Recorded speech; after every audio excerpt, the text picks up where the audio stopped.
এক যুবক ছিল যার সারাটা জীবন কেটেছে আল্লাহর ইবাদতে। কপালে সেজদার চিহ্ন, মুখে সবসময় জিকির আর রোজা রাখা ছিল তার নিত্যদিনের কাজ। গ্রামের মানুষ তাকে পুরোদস্তুর জান্নাতি বলে মনে করত। কিন্তু মৃত্যুর পর যখন সে হাসরের ময়দানে দাঁড়াল, তখন এক হারহীন করা দৃশ্য তার সামনে এল। বিচার শুরু হল। নেকির পাল্লায় তার পাহাড় সমান নামাজ, হজ আর তসবিহ রাখা হল। ফেরেশতারা অবাক তার নেকি দেখে। যুবকটি মনে মনে ভাবল, আজ তো জান্নাত নিশ্চিত।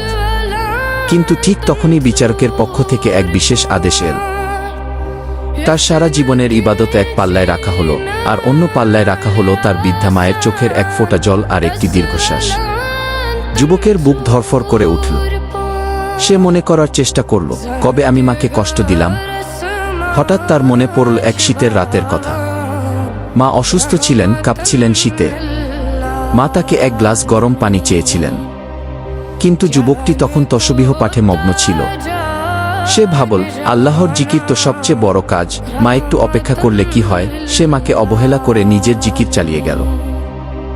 মা আর কিছু বলেননি, শুধু অন্ধকারে একটি দীর্ঘশ্বাস ফেলেছিলেন। ফলাফল কি হলো? সেই একটি দীর্ঘশ্বাসের ওজনে যুবকের পাহাড় সমান ইবাদত হালকা হয়ে গেল।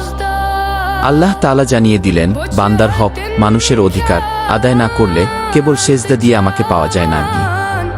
এই গল্প থেকে আমাদের শিক্ষা, নামাজ রোজা অবশ্যই ফরজ, কিন্তু মনে রাখবেন, জান্নাতের দরজা আপনার ঘরের বৃদ্ধ বাবা মায়ের সেবার নিচেই লুকিয়ে আছে।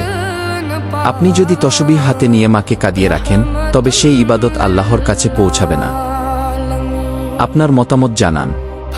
আপনি কি মনে করেন, আজকের যুগে আমরা কি ধর্মের বাহ্যিক কাজ করতে গিয়ে ঘরের মানুষের মনে কষ্ট দিচ্ছি না?